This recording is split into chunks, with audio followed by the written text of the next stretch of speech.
In case you missed our last episode of Life with the Polites, MRL, Marriage, Relationships, and Love, here's what you missed. But we can't hold on to emotional wounds. Yes, we've been deceived. But if we hold on to the emotional wounds, we're doing the same thing to the person that deceived us. We got to look at the relationship from a different set of lens. And it's not about what we've lost. It's all about what we've gained. Again, we can't change what we've experienced.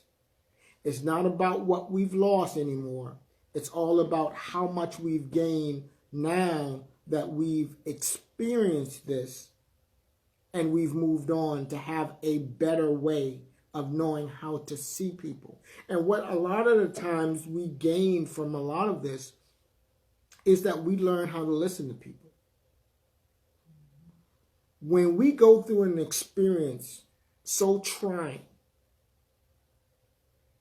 we truly learn how to listen to people because you want to find out, you have these long conversations with yourself and you ask yourself, where did I miss it? Where didn't see this coming? We gain a lot. And yes, we endure a lot coming out of these relationships. But this is part of the substance of growth. You got to go through something to teach or help somebody to go through something. Yes, it'll be painful.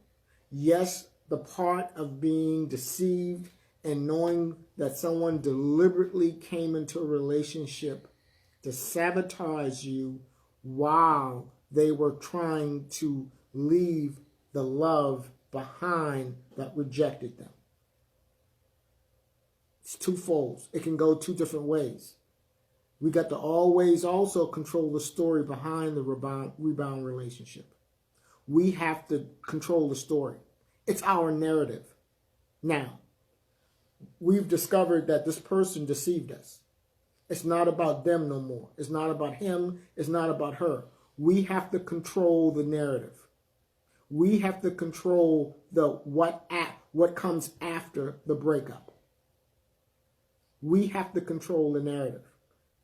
We have to be able to go through and rehash the details of the relationship, the good and the bad. But we control the narrative.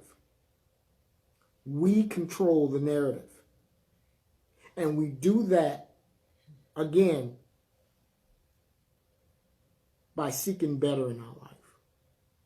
Not by us doing what someone just did to us, but us spending the time that's needed to be alone and grow and mature. Find that shield. Reconnect with Christ. Because again, the learning experience that we've now discovered is going to be vital to someone else that may need us. But I say this again, we have to control the story. And we control the story by the narrative. We deal with the good and the bad, and we implement our healing process as we discover what's better and how we move on to what's better. And that takes an enormous amount of courage. That takes an enormous amount of strength. You know, we got to understand when we find ourselves in these types of positions, courage and strength is the last thing that we are really bound to. We're not looking for that because we're suffering. But when we are controlling the narrative, then we seek for that strength because now we're driving it. We've grabbed hold of what we've endured.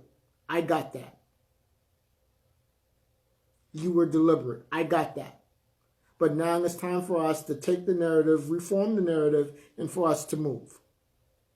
And we move by the power and the strength that we have through our commitment, through our relationship, that our redefined commitment to relationship with Christ, and we move.